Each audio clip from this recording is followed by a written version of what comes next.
we're doing the same thing kind of here. We still have a 3 by 3 system, but notice every equation doesn't have all of the variables, right? So what we're going to do is kind of the same thing that we did with the word problems. We're going to solve one equation for a variable, use that to solve for another variable, and plug in, okay? So, starting here, I'm just going to go from the top to the bottom if I can. And let's take the top equation and solve it for y. So that would be y equals negative 4z minus 14. Let's see, did that help me? If I put it, the only place I can put it is the bottom equation, right? And if I replace the y in the bottom equation with something z, I still have two equations and two variables. Okay? Let's look at x.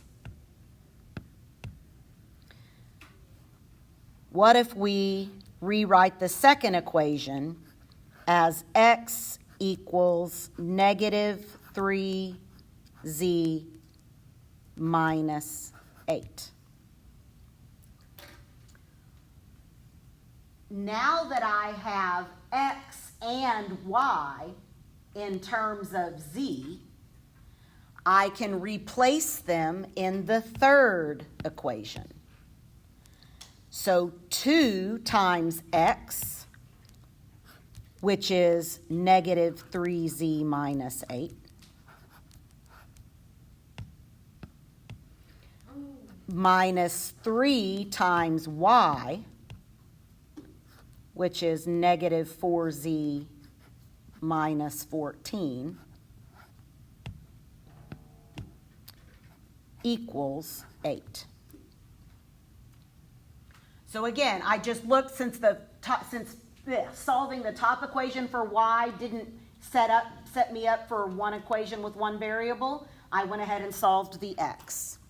And now we just have a little distribution, right, and combining like terms. So here I'm going to have negative 6z minus 16 plus 12z plus 42 is 8. Negative 6z and 12z gives me 6z plus, let's see, 42 minus 16 is 26, equals 8. So 6z is subtracting 26 from both sides, negative 18, dividing by 6. Oh, z is negative 3. Now that I know what z is, I can go back up to x and say it's negative 3 times negative 3 minus 8, which is 9 minus 8, which is 1.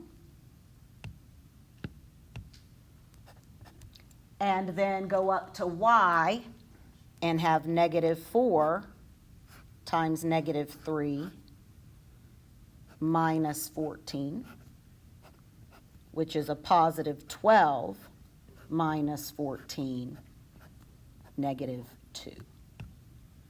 So I have the ordered triplet, 1, negative 2, negative 3.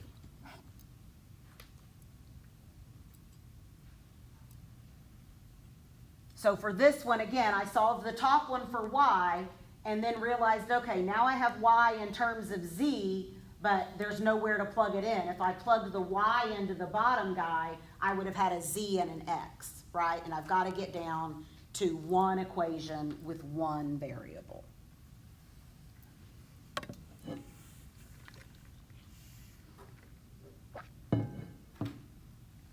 All right.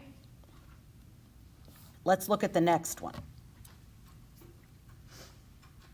So the first thing I notice here is the only replacement I can really make is I can solve the bottom guy for y, right?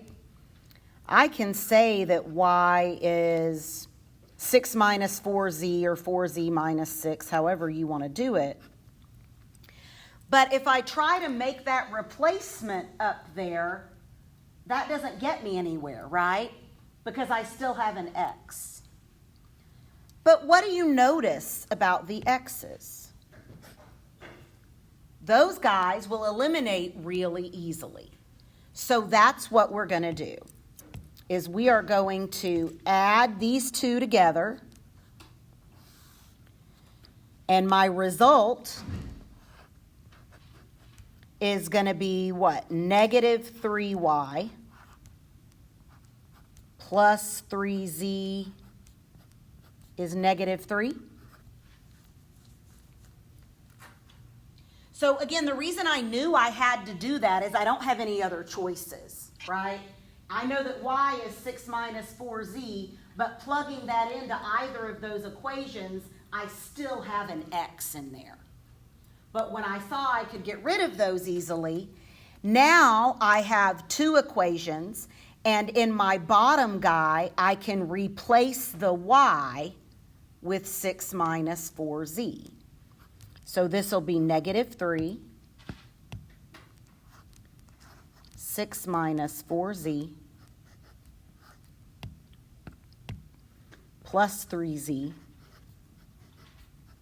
is negative 3. So now I'll distribute negative 18 plus 12z plus 3z is negative 3. So I'm going to have 15z, and I'm going to add 18 to both sides, so that's going to give me 15. So z is 1. Now that I know z is 1, I can go back up to y, which is going to be 6 minus 4, which is 2. 15 divided by 15.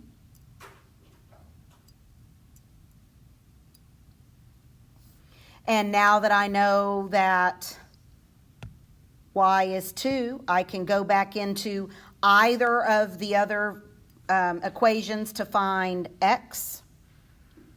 Let's see, let's go negative 2x, what is it, plus y, plus 2z is 12.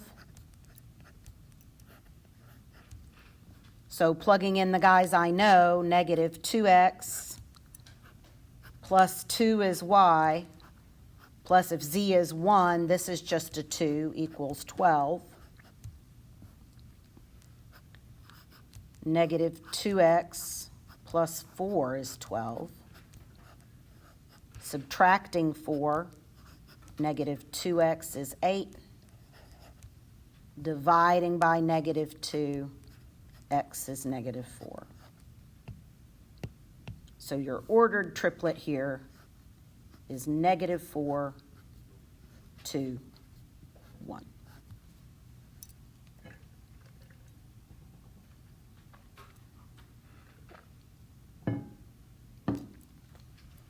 All right, you want to do one more? It'll be the last one for today, then we're done. Yeah. Okay. Okay. So, I only have one equation with an x in it. All right. Let's see what happens if we take the top equation and solve it for y. 5 minus 2x, right?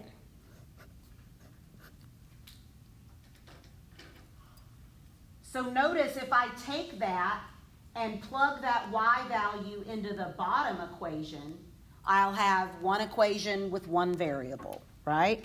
So that's what I'm going to do.